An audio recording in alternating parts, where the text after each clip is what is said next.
My next guest is going to be back in action, taking on Mike Jackson at UFC Fight Night, October 15th. It's Pete Rodriguez joining me here on the program. Pete, how are you? Good and yourself, man? I'm feeling amazing. I'm a morning man, so I'm up here bright and early in the mornings. I usually had my coffee, but I don't have time to make my coffee, so I got my monster right here ready for me.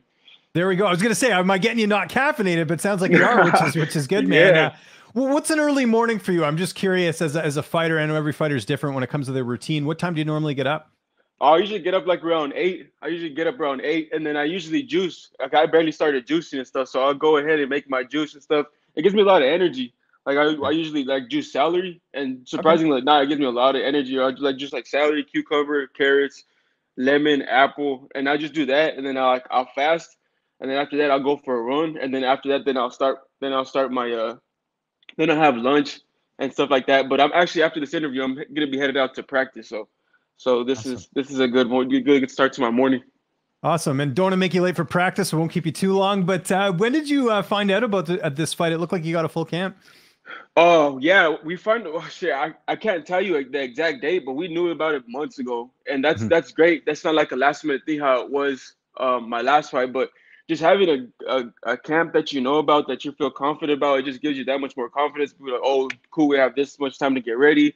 I'm gonna do this. I'm gonna do this, and just look over a film. It just gives you that much more confidence to go in the cage and be like, oh, cool, I'm gonna pick this dude apart and know what I'm gonna do.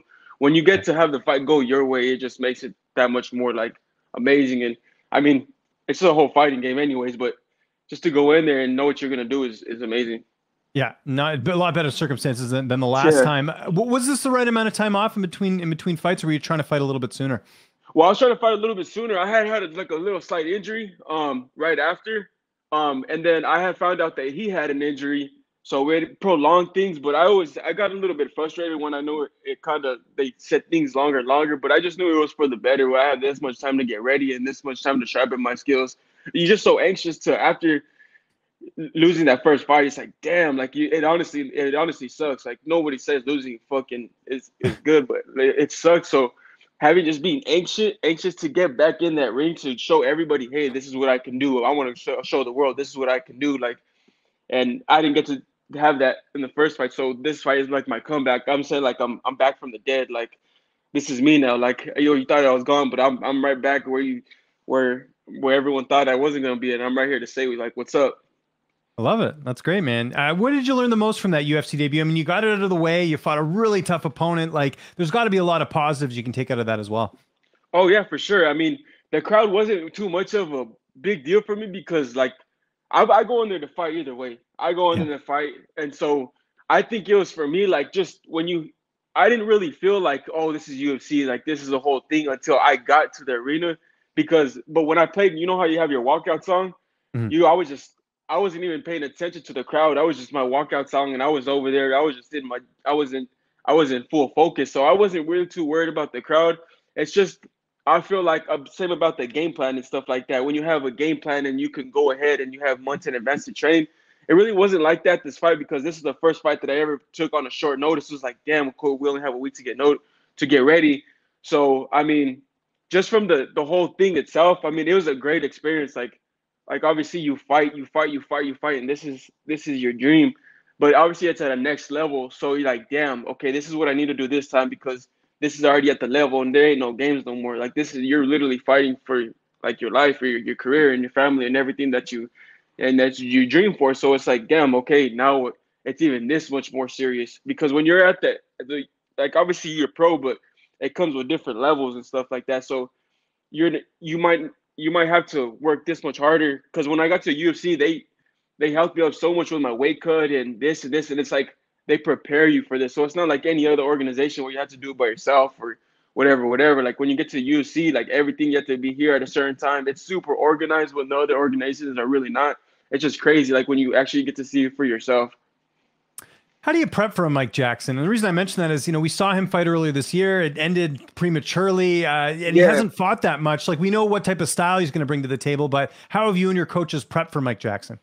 Well, there wasn't actually too much fights exactly like you said. We just had Mhm. to look on film and go through there, and I can't give you all the details of what we saw and stuff Of like that, course. Yeah. but he looks like a more stand up. I know he did box before, did a little kickboxing here and there, so we've been preparing it for him to do certain movements and just going over film over and over and over. Like I said, there's not much to go about him, but I've been fighting like in my amateur career. I used to fight at 185, and at that level, you get dudes that are 6'3", 6'2", 6'1", and that's all I've been fighting, dudes that are taller than me. So I know I can't stay in the pocket. I have to be either in or out. So I know I can't just go in there and just bang with the dude and stay in the pocket because I know he has a long ass reach.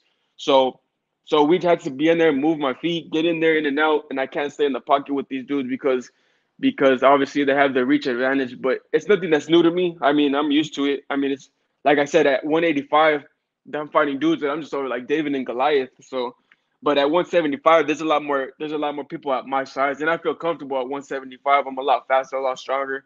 So that's what we've been doing to prepare for this fight.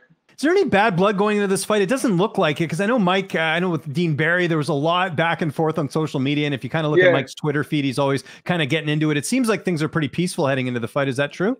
Yeah, I'm not really too a Twitter finger guy, man. Like I'm not gonna be that person to be like, oh, and sell myself out and talk shit. I mean, that's not me. I stay true. I stay humble. But if somebody, I mean, it's different from online and face to face. If it's face to face, that's something totally different. I ain't gonna let everyone disrespect me like that, or especially fighting. I mean, not even fighting, just in general. I mean, they gotta know the line. They gotta know that little thing not to jump over. And I'm person really not to mess with when it comes to that, especially because I take it personally with me and my family or whatever they say. I mean, I really don't take that lightly. But if it's they're talking shit over the internet, I'm not gonna be like, blah blah blah blah blah. I'm gonna go for your head. I'm gonna go do this. It's like, man, I'm gonna let you talk, and then I'm gonna let you find out fight night. Yeah. It doesn't sound like there's been anything said sort of this camp, so that's good. One less thing to worry about, right? Which is great. Yeah, it's just nonsense. People talk shit for whatever reason to make themselves feel better. I mean, that's how people are. Training camp. Who've been some of the main training partners helping you get ready for this fight? I've been going back and forth to. I made that transition to the lab. That's right. So, because when at my gym right here, there's a good facility, good amount of people that are good coaches, but I just don't have that much people to actually push me to get to that next level. And because I'm one of the biggest dudes at my gym that I go here now, but at the lab, you just see that amount of work that people are there for, and you see that's all they're there for. They're not there for anything else. They're not there to mess around. They're not there. Every guy in there is at that level already. Even the amateurs facing their amateurs and sparring their amateurs that they have at the lab is just at a higher level, and it's just amazing to go see. Like, I've been working with a couple of the dudes.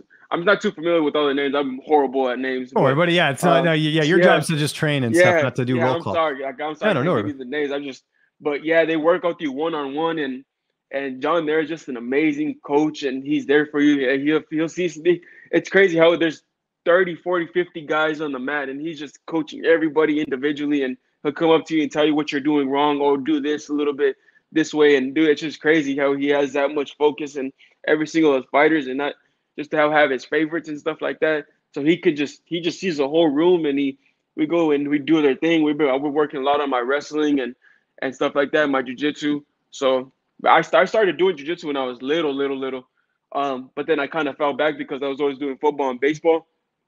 And then I didn't know how to kickbox or box after that. So right after high school, I started kickboxing and stuff like that, and working on my hands.